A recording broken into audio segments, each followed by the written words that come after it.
حضرت بلال حبشی۔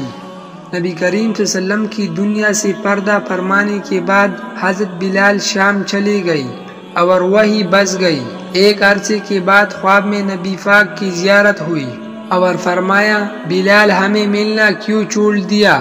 آنکھ کھلتی ہی مدینہ کے لیے روانہ ہو گئی۔ کئی دن کی مسافت کے بعد مدینہ منورہ پہنچی، مسجد میں حاضری دی اور روضہ رسول پر پہنچی، وہی بے ہوش ہو گر پڑی۔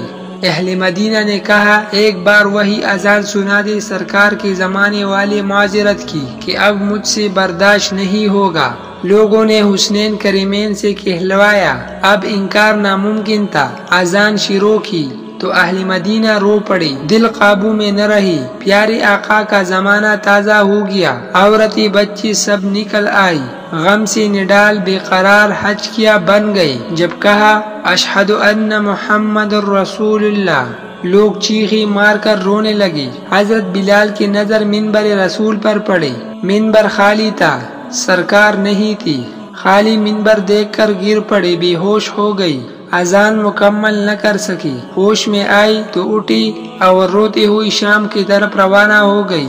یا اللہ ان جیسی محبت بھی ہمارے دلوں میں بھر دے، آمین۔ وظننت أنا أني بذلك حزت غنى فوجدت أني خاسر فتلك مظاهر